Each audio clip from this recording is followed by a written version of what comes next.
Okay, so I can't go live yet because I don't have 50 subscribers. This is Disabled Soapbox episode now 16 because I mislabeled a couple days ago. So, yep, this is Disabled Soapbox episode 16. I was wondering when I was going to do this one. I'd been sitting on it for a while.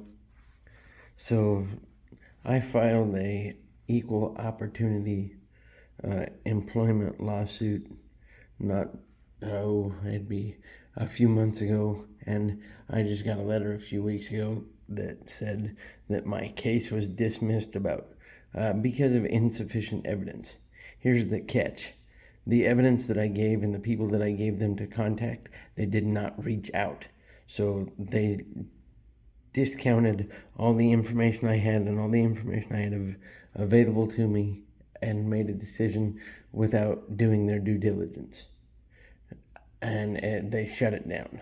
So, and I was actually kind of excited when this thing started, when I made it through the first couple steps, thinking that, I could, for lack of a better term, try to solve the world's problem kind of thing, because us disabled folks just get burned a lot. I'm trying not to cuss here because I want this to go to shorts, go live, get picked up and all that stuff. But we get burned no matter how hard we try to work. It's really hard for a disabled person to get a full-time job now. So F-O to the people that voted the way they voted. Thanks. Not only did you burn yourself, but you burned a whole lot of other people. And now you're paying for it. But for anybody that's thinking about filing an equal opportunity lawsuit with the Equal Opportunity Commission, I feel like I'm quoting Liam Neeson here. Well, I kind of am, but good luck, because you're going to get burned. Anyway, I've got a steady part-time job now, because it's just impossible for a disabled person. I'm not going to say impossible, but it's getting tougher to get a full-time employment with insurance now. What I've had to do to at least try to get my foot in the door is that I've made the decision to not mark myself as disabled when I find a job I want to apply for, and I do apologize to everybody out there. They get blindsided when I show up at the interview with my walker. But that just shows where things are right now, and it's irrefutable evidence, because obviously my resume's great because it at least gets my foot in the door. That's what a resume does. And then when I show up at an office job, because I'm smart enough to know that, I can't be a construction worker, steel worker, firefighter, police officer, Lyft driver, that kind of thing. I've got to have a sit-down or stationary job or something with minimal movement. I get that. And to the people out there that are trying to get disability, now I'm talking about the ones that are like, I had surgery, I can't work. No, it's not that you can't work. It's the jobs that I've had you don't want, because you think you're above those. You think you're better than those. Like when I was a customer service agent for a credit card organization, that's where my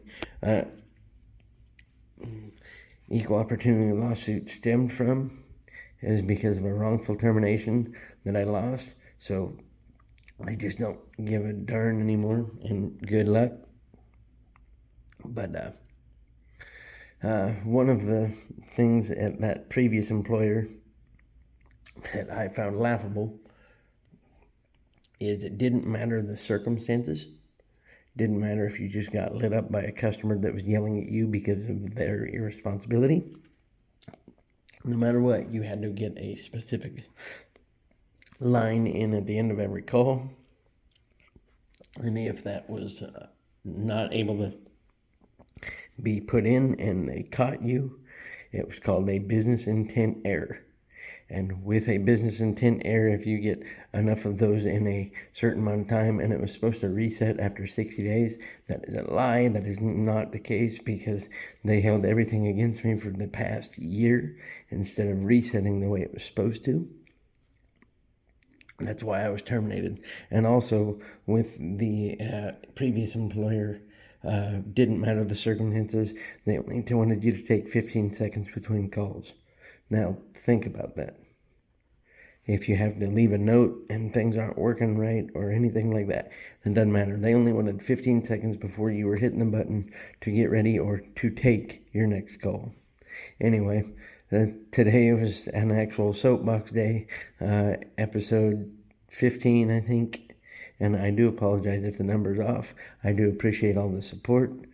With the amount of subscribers that I'm up to, this is pretty epic.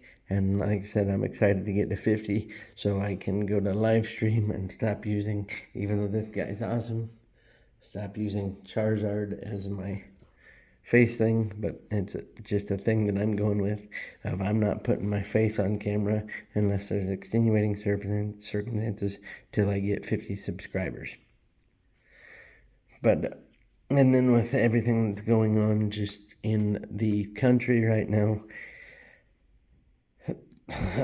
lessening the staff for the Social Security, disability, and Medicaid stuff so that people that need to file and get the benefits or start the benefits are having a harder time.